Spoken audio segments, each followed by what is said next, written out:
thank you.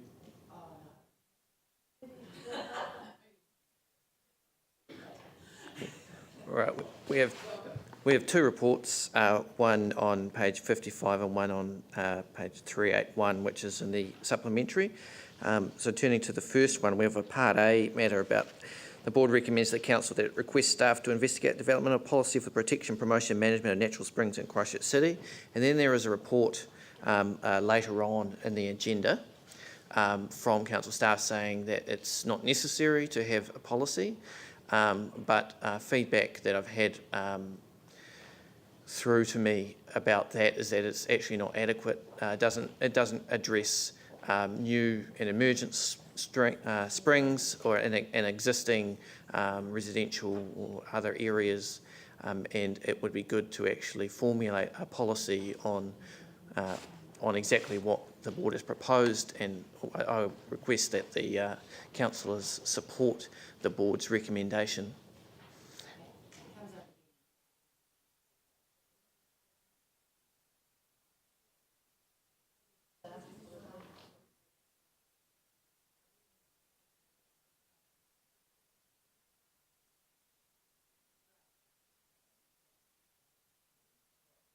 Yeah. I don't know if any of the councillors have been up to Redwood Springs, where there's in Shirley Papanui, where there's a beautiful park with a spring in the middle of it, and it would be great if we could have many more of those around Christchurch. Springs are not a nuisance; they are a natural asset and something that should be protected and enhanced and enjoyed.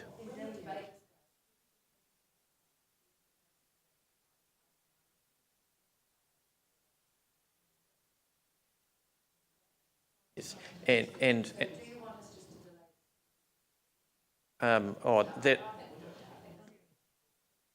that's up to you. But just to add that, and the report in 19 is really, well, to be honest, yeah, all right.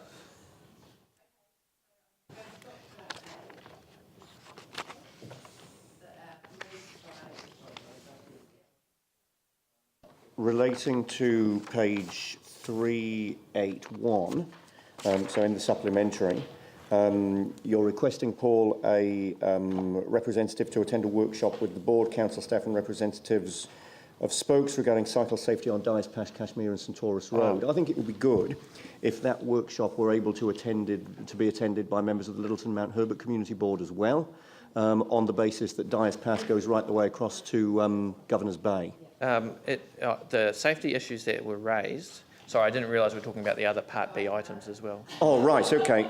Yeah, I mean, no. Yeah. So shall I address the Part B items I wanted to point to? Sorry. Okay.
Thanks for your report, Clive.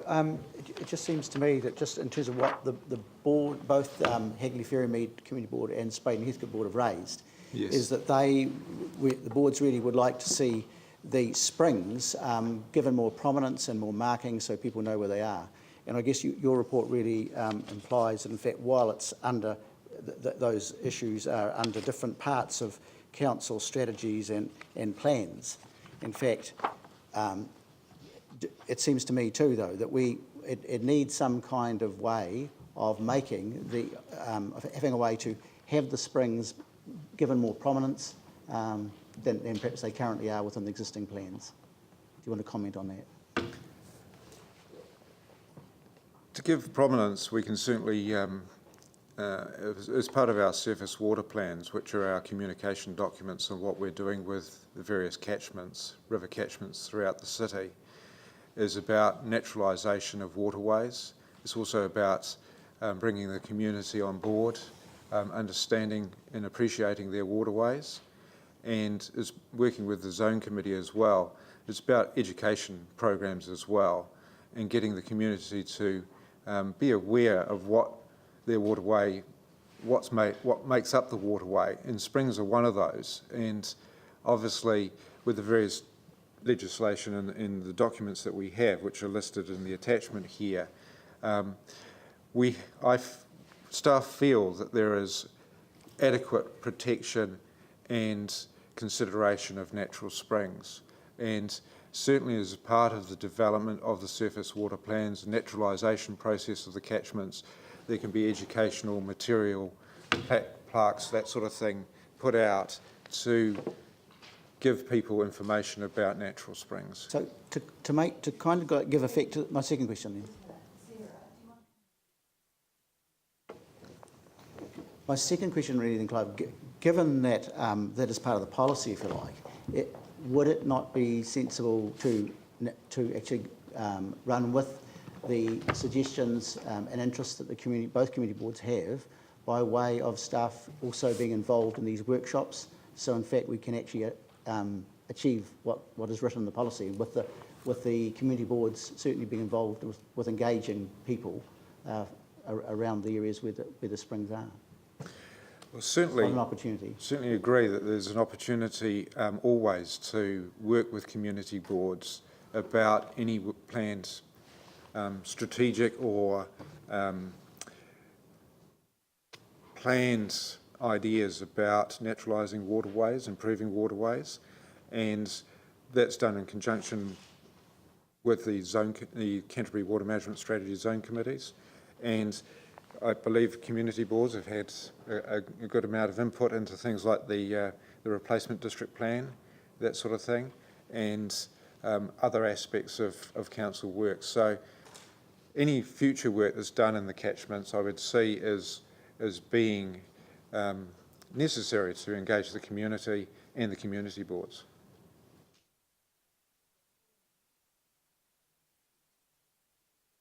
Yeah, thanks, Clive. And I know Di was due to come to the Shirley Papanui board as well, but had to cancel because someone was ill. Otherwise, I'm sure, not speaking out of turn, Mike, that Shirley Papanui would have been on board with this as well. But my question is that in the strategies we have already around surface water, etc., it's mainly about protection of the quality and the environment, etc.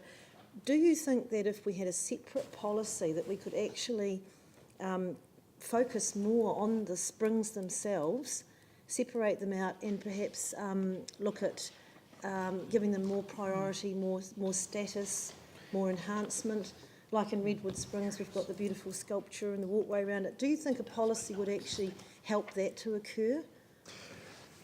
No, I don't think a policy would add any value upon what the stormwater management plans set out, which are part of the requirement of the comprehensive stormwater discharge consent that we've got lodged with ECAN at the moment, and the existing stormwater discharge consents that we have, which are supported, underpinned by our stormwater management plans, which look at each subcatchment of the rivers and identify all the key springs that are there and how we would manage the development of those waterways in face of future greenfield development, urban development, and that's something that is been done also part of the future urban development areas. So stormwater management plans underpin our consent. They identify all the features of waterways that need to be protected, and springs are a key example because they are waitapu to the local runanga.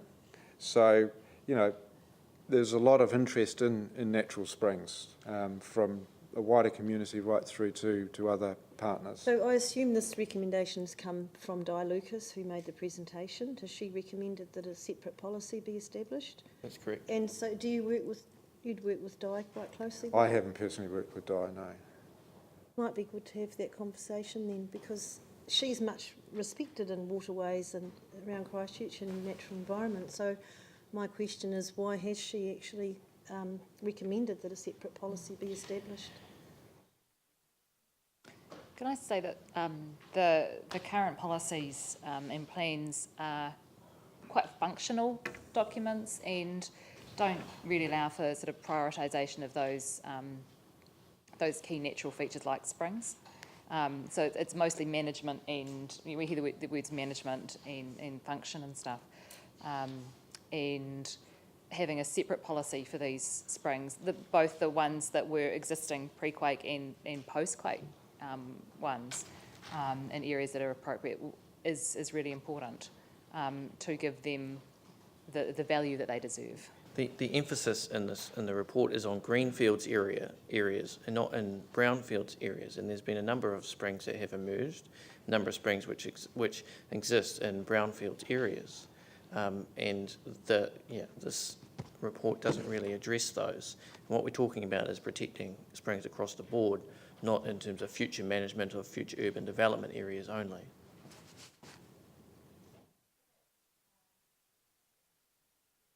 It sort of seems like the word policy maybe is kind of the wrong word. Maybe what's actually needed is an action plan, and maybe what as a first step there needs to be a workshop between the boards and the submitters and the council staff to work through what that might look like. I just think I'm just worried that we're too focused on the word policy, kind of being things like district plans and strategies, and we've got heaps of policy, but what we want is action, and that seemed to be... policy to protect and promote springs.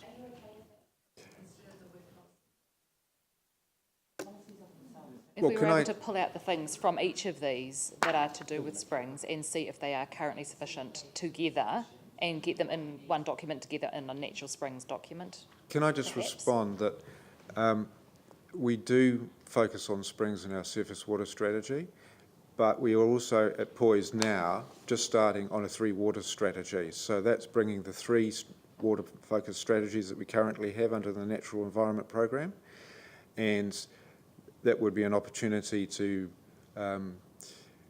as we develop the 3 water strategy, to come to the community boards to discuss that.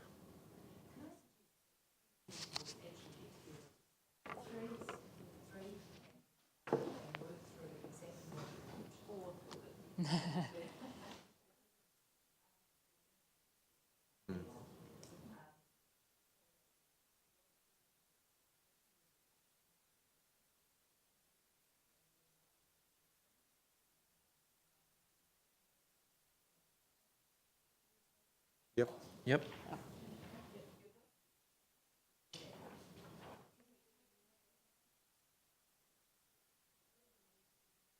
Something with the Part A's.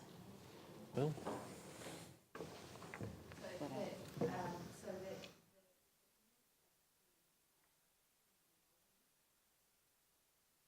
I guarantee that every community board has springs. Yeah.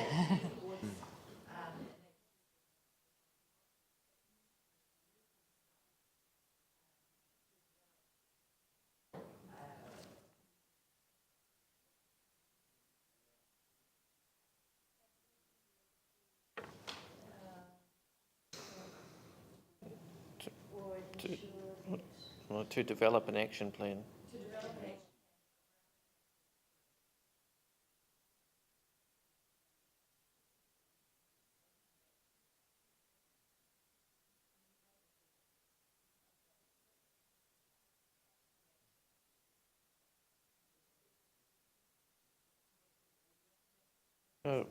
Well, only if we don't have to go back to council as well. Do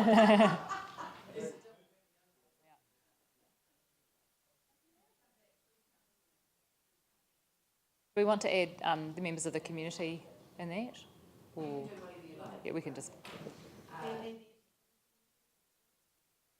We'll bring it to them.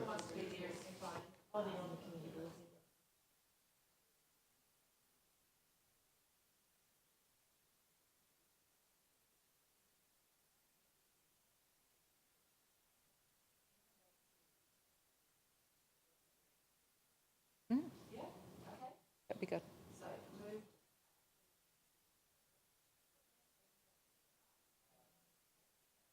All right.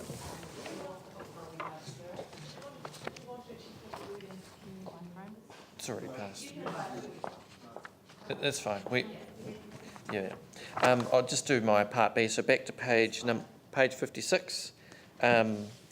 I just want to point out that the board has put some money aside for some cheap solar powered Christmas lights. Now, it doesn't take a trip of people going to China to get Christmas lights, and Invercargill City Council is doing that. But the quotes that the board has been given, I'm just saying this for the benefit of other community boards, that the quotes the board has previously been given for putting in Christmas lights into trees are exorbitant, when you can actually get solar powered Christmas lights very, very cheaply. So I'd encourage other boards to look at that.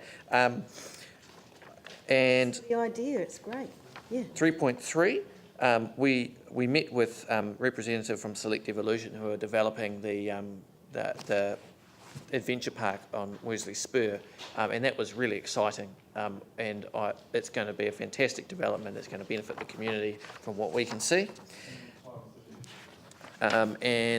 So that's that report. Shall I move on to the other report? Yep.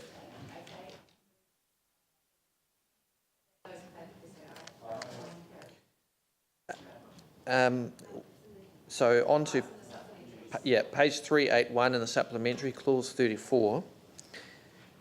We are going to the issue that Councillor Turner raised around the Dyers Pass safety. We had a very, very good presentation from Spokes showing the issues. We really want to get this done quickly. There are a bunch of blind corners, etc., etc. We would like NZTA to be involved in that very much, and we would very happy to include Littleton Mount Herbert representatives if they would like to. And there's also a survey that's being done and online, if any of you ride your bike up Dyers Pass, or know people who do, I know that Councillor Livingstone does, I would encourage you to do that and to spread that around. Did you have a question? I've got a question, if that's okay. I think the survey is a great idea, Paul, and I think we should also consider how we involve the residents on Dyers Pass and the other side in that, because clearly they'll be some of the drivers. So, yeah, I'm certainly supportive of it, but widening the way we do a survey if possible, and maybe that'll require some resources, I'm not sure. Right, thank you.